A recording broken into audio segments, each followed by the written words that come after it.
Welcome back to Stocklabs for another market recap. We have reached basically the tail end of August. Finished up Jackson Hole on Thursday. Jerome Powell spoke, had some comments. Basically, he said that the economy's been pretty resilient and Fed has more work to do on inflation.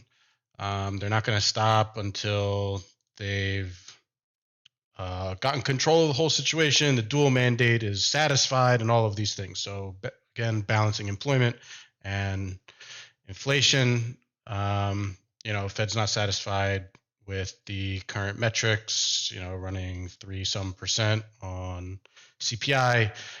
They noted that what they call super core type metrics are still rather sticky. And parts of the economy actually look like they're reaccelerating, notably housing and GDP overall. Atlanta Fed is at close to 6% for the third quarter. So that is quite a bit above trend. Anyway, market for the week did okay. It was pretty strong early in the week. Jackson Hole that day, there was a big reversal Thursday. And basically closed on the lows. And then Friday, market bounced back a little bit, regained some of retraced some of the losses from the Thursday daytime. But overall for the week, things closed mostly positive. NASDAQ was up 1.6%. S&P was up 0.7, 75 basis points. IWM closed down-ish, down 35 basis points. And the Dow was also down almost 0.5%. Bond market rallied 1.5%. So again, bonds have been a major focus for markets overall the last couple weeks. We sort of noticed ahead of time, weeks further back before they became sort of the primary driver, that the bond market was, yields were sort of making a stealth move up, and then they got up to sort of the highs, the recent highs, and markets sort of all of a sudden got pretty nervous about it, and is still sort of on a little bit of a uneasy, market's uneasy about rates. So yeah, crude oil down 0.5%. So crude's been on a nice run past couple months now. It's sort of maybe settling in. We have some things going on with countries deciding to settle transactions outside of the dollar. All sorts of things that are, factors in risk appetite for the overall market. As far as the leadership stocks, I don't think there was anything too worrisome here for the week. Even though there was a bit of volatility injected into the market late in the week, these guys all pretty much held up. Tesla had a big bounce, up 11% for the week. Nvidia was also up 6%. We did get Nvidia earnings, which were more or less, blowout type earnings. Street is falling over each other, upgrading price targets, upgrading the outlook for Nvidia. There's unlimited demand for Nvidia chips right now. They don't seem to have any real competition. Netflix was up 2.8%, Apple up 2.3%, Microsoft up 2%, Google up 2%, Facebook only up 0.7, and Amazon was flat for the week. So mostly this whole group outside of Facebook and Amazon, they even outperformed the NASDAQ. So, these big guys were driving the action in the Qs this week. And as far as breadth goes, wasn't too great overall. So, basic materials had a down week, consumer had a down week, healthcare was down, services was the worst performer, down 1.5%. Tech was basically flat, and utilities were slightly up 0.25%. And leadership subsectors, there's nothing too notable on here. I mean, you don't see really, I mean, we have two sectors that are up 5%, toys, whatever, and nukes, which are kind of like I mean, the nuclear sector is sort of like the autistic version of the precious metals, or I should say, the more autistic version of the precious metals, because it seems like it sort of has the same price action. It gets like really hot sometimes, and then it also just grinds down lower and is a perpetual loser other times. So precious metals, gold and silver, gold up 3%, silver up close to 3%, unclear. I mean, people have been trying to price in Fed pivots for the longest time now, more or less over a year. And Fed's not really budging on, giving a definitive answer that they're done raising rates. They're leaving the door open for more rate hikes, data dependent, all that stuff.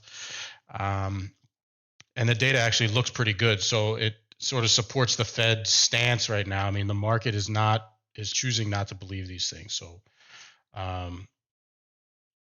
we'll see how it plays out. But metals generally, there's two times they go up. One is when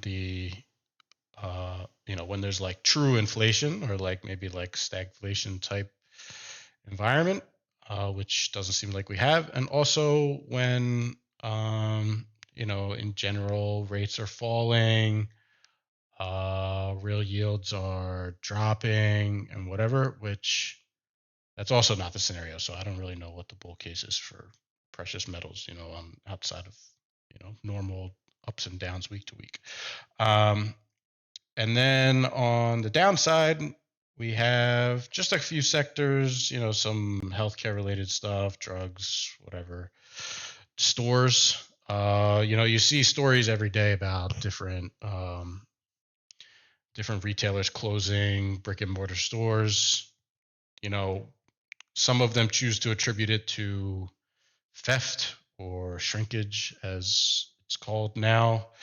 Others recognize that the consumer is, consumer is doing okay, but they're not like, consumers still getting hit by the general inflation trend.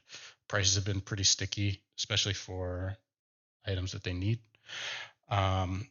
So obviously retail is a place that gets hit because it's purely discretionary. So people cut back.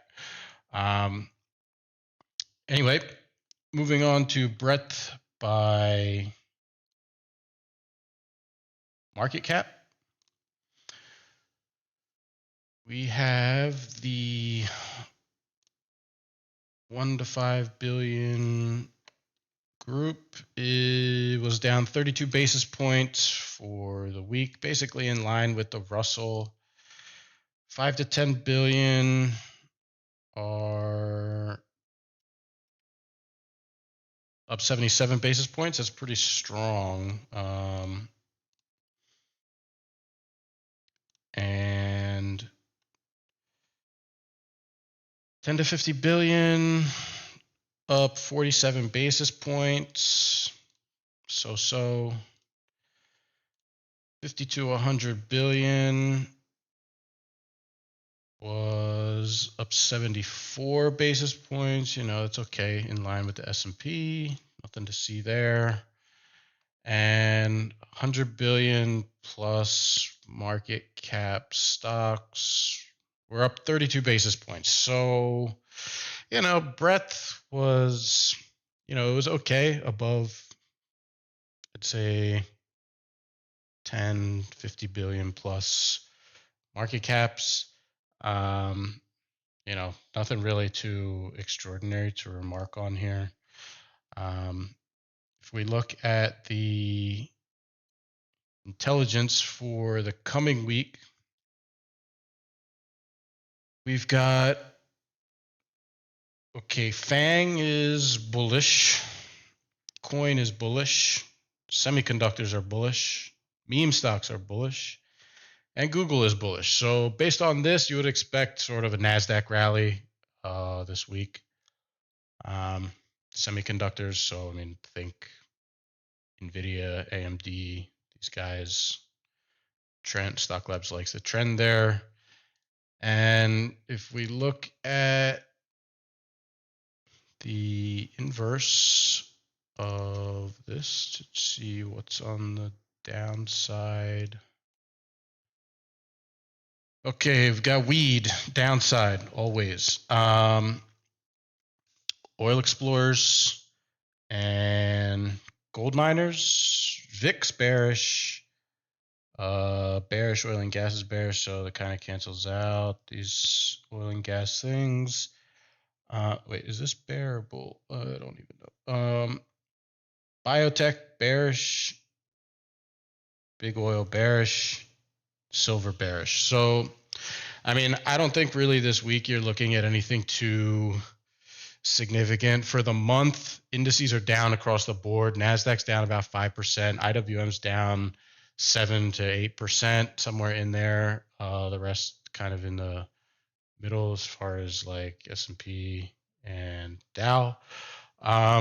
I think probably what you can expect to see is early week weakness in the market. So like Monday, Tuesday-ish. You'll probably see maybe the market try to retest some of the lows from the Jackson Hole day. And then from there, you'll likely get a short covering squeeze into the end of the month. Month ends on Thursday. September starts on Friday. And from there, it's anybody's game. In September is generally the weakest seasonal month of the year. Everybody comes back from vacation after Labor Day, and they basically just want to sell the market and take a lay of the land and then get bullish into the end of the year. So August has sort of played out as seasonally weak, kind of as this tradition. Doesn't mean there's any kind of emergency, but September definitely has the reputation of being a little more volatile, even than August. So, we'll see. I think, like I said, down move to start the week, up move to end the week. Probably overall, we end up slightly up on the week.